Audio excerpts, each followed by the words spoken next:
Hey there, Moxus here with a new look at the next installment of the Mafia franchise in Mafia 3. The new open-world action-adventure game arrives on October 7th for PlayStation 4, Xbox One, and Windows PC. With a brand new sandbox, new characters, new driving and vehicle mechanics, the 1960s Vietnam-era backdrop, and a new developer in Hangar 13, Mafia 3 boasts quite a few interesting new features. Here's what's new.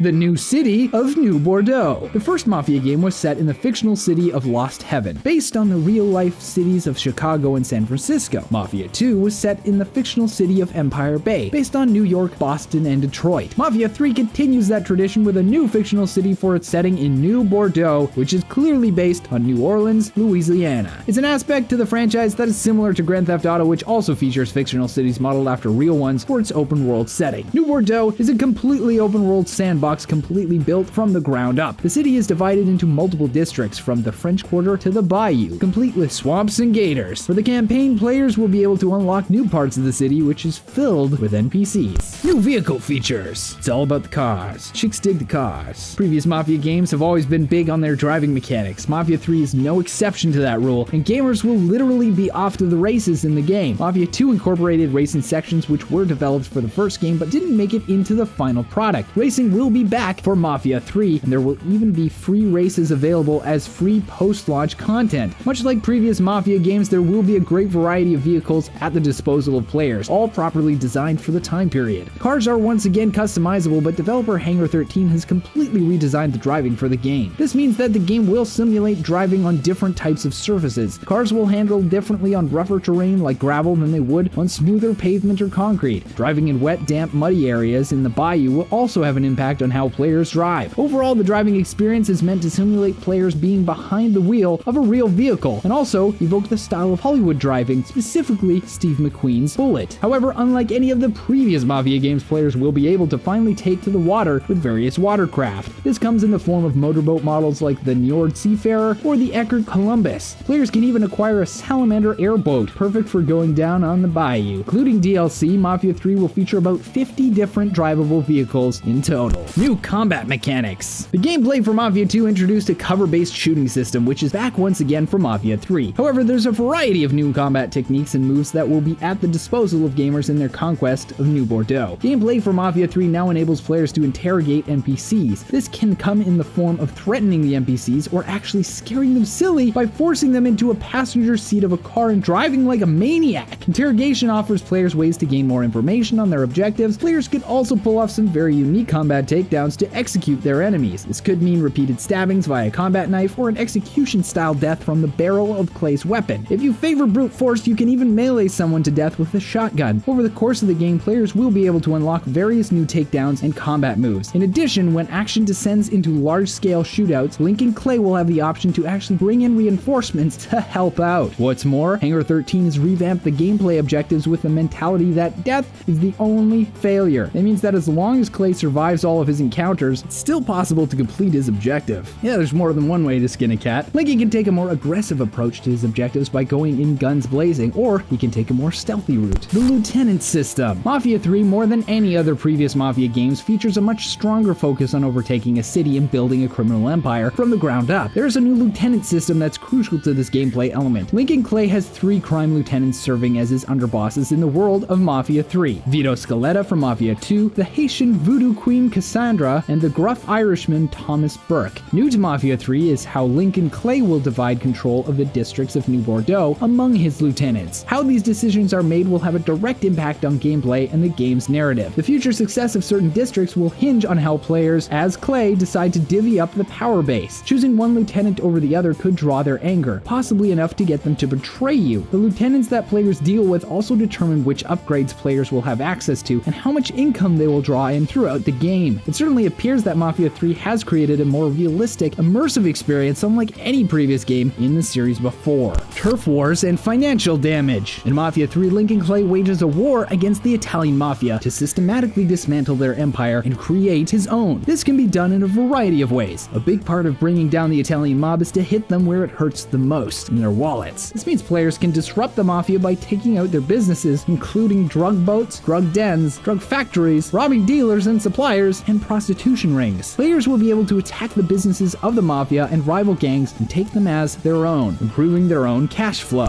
The new protagonist, Lincoln Clay. Players take the role of a new protagonist for Mafia 3 in Lincoln Clay. However, just like Mafia 2, the protagonist for the previous game plays a role in the story. In Mafia, players took the role of mobster Tommy Angelo. In Mafia 2, it was Vito Scaletta. Incidentally, Vito Scaletta and Joe Barbaro ended up murdering Angelo in the second game. For Mafia 3, Scaletta returns as a non-playable character who still plays a major role in the story. Scaletta inevitably becomes one of Lincoln Clay's lieutenants and crime bosses in Clay's war with the Italian mob. For Clay, he's an African-American back from a tour of Vietnam. However, after Clay reconnects with his old gang, the Black Mob, they are betrayed by the Marcano crime family. Left for dead, Clay survives and goes on a quest for revenge and to replace the Italian mob's criminal empire with his own. The game does not shy away from the racial issues of the time period of the late 1960s, the height of the civil rights movement. As gamers portray an African-American character in the southern United States in the 60s, that means NPC characters in certain districts might react differently to Clay's presence, from the bystanders on the streets to the police characters. And those are some of the new features for Mafia 3 that players can look forward to. What about you? Are you jazzed for a Mafia game to join the current console generation? Let us know in the comments below, and if you enjoyed this video, make sure to hit that thumbs up and please subscribe to TGN. I'm Moxness, and I'll see you next time.